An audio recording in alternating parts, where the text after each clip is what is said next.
Is there something hiding beneath the surface of Dulce, New Mexico? You can turn back now or learn the stuff they don't want you to know.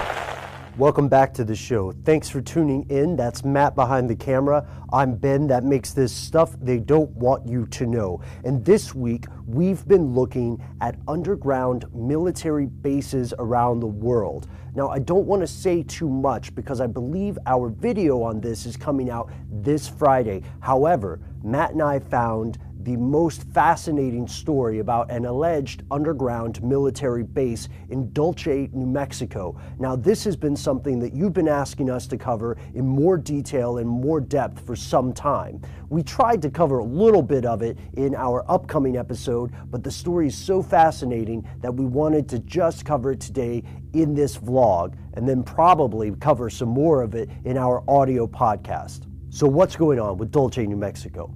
If you drive there today, you're going to see that it's a smaller town. It's on the border of New Mexico, and Native Americans comprise the majority of the population. However, according to numerous people, three of whom we'll talk about in particular, Dulce, New Mexico is just the cover for a gargantuan 7-story underground complex housing human and animal hybrids, human-alien hybrids, technology that's centuries beyond what the average John and Jane Q public have any access to. So which of these is true? According to the stories from people who originally claimed to have evidence of this secret base, it goes way back to the late 30s at the earliest, and perhaps it was discovered by humans more so than built by them. And of course, there are multiple types of aliens, including gray aliens. Wars break out sometimes. There's a nightmare hall. If you're a fan of the comic book series The Invisibles,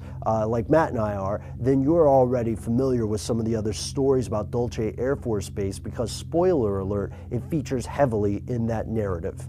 But another big question here is it possible that any of this is true? So let's look at the first of our three key players, a guy named Paul Benowitz. Paul Benowitz, very smart gentleman, studied physics up to the PhD level. He became convinced that the cattle mutilations that were occurring in the area around Dulce and the area where he lived were the result of alien intervention. When I say aliens here, I mean extraterrestrials.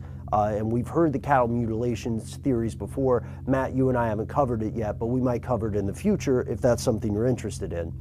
Anyway, long story short, in addition to the cattle mutilations, he starts to receive these intercepted electronic communications, and at first they don't make sense because Dulce, New Mexico is not big enough for the kind of signals that he's catching, and he starts to do a little bit of digging, and that's when he becomes convinced that the signals he's intercepting are coming from beneath the surface and going to where? And this is the point where the story of the Dulce secret base was really born. By 1982, Benowitz is spreading the story of this Dulce base that he believes he's discovered throughout the UFO community. By 1988, he writes a paper called Project Beta, and in this paper, he talks about how this base could conceivably be attacked.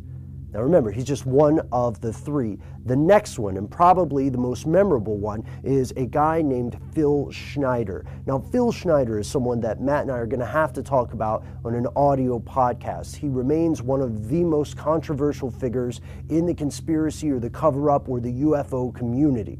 Why? Well, his claims, first off, are extraordinary. So much so that even other people who would consider themselves UFOologists or have been considered on the fringe of things have dismissed his claims. Phil Schneider claimed to be personally involved with altercations with what he called gray aliens. He claimed that his father was a participant of the Philadelphia experiment. He claimed that he had one of the highest security clearances possible, not just in the United States, but on the planet overall. And he also claimed that he had seen just nightmarish things. He is one of the sources of the claims of human-animal hybrids and alien-human hybrids, and one of the sources of claims of differing types of aliens. He also gave the most specific information, or made the most specific claims about Dulce itself, that it was 2 miles underground, that it had space for hundreds of thousands of prisoners, humans and aliens. And the politics of extraterrestrial human interaction were also very important to him, and he went into detail about that. The problem is that for the skeptics and for people who already had a bias that made them want to believe his story, it seemed as though he could never provide concrete proof. Now, he did have wounds that he said he had received from a physical altercation with aliens that had a laser weapon of some sort, which he also said was far more advanced than human technology at the time. But there could be another way that he got this wound. People in the mainstream widely dismissed his claims. Phil Schneider died in 1966, and when Phil Schneider died, it was ruled a suicide. However, his wife and a couple of his confidants believed that there was something more nefarious at play, and they believed this because Phil Schneider had repeatedly said, "If I die, it'll look like a suicide," but it wasn't, or something to that effect. So his wife at this point or his ex-wife rather, is certain that there's more to the story. But Phil Schneider is not even the most mysterious or enigmatic of the few people claiming to have knowledge of the underground base at Dulce. Number 3, the alleged security guard, Thomas Costello. You'll sometimes see it spelled Castello, C-A-S, and Costello, C-O-S. Why did I say alleged security guard? Well, I guess you could assume that I mean maybe he is a security guard, maybe not. That's fair. But there's a big question about whether or not he exists at all. There are very few sources of this person. You'll see people claiming to be intermediaries for this guy on conspiracy forum sites and around the internet, but he also had numerous claims about these aliens. Now, he did also have a rumor that was spread, again, completely unconfirmed, that he was somehow given cancer and he was living in Europe under a false name to hide out. Matt and I would love to hear more about Thomas Costello if you have any reliable information about him, because we could find very, very little. And when we go to the story of the Dulce underground base, very, very little seems to be the motto that we keep running into, the mantra we have. Because for something so large, right, and something so technologically advanced and sociologically profound, it's very strange that there would be so little proof. To some people, that just proves that the case is real. But to other people, it seems that this has been a fabrication caught in an echo chamber. And there are some other interesting possibilities. What if there's what if this is a rumor, and what if there are Cold War tunnels that gave a sort of seed of truth to what later blossomed into a series of wild claims? Now, there have been some shows on television which had episodes about Dulce base, and some went actually to Dulce, New Mexico, and were unable to really find something while they were investigating. Now, would that mean that that is part of a cover-up, or would that mean that there is nothing to find? Now, again, we're covering both the statements of very skeptical people who want to debunk the story of Dulce, and then we're also covering the beliefs of folks who say that this is some sort of cover-up. There have been other allegations, particularly against Paul B. and Phil S. regarding the state of their mental health. Now, we're going to explore that more in our audio podcast, and while we're working on that, we'd like to ask you for some help.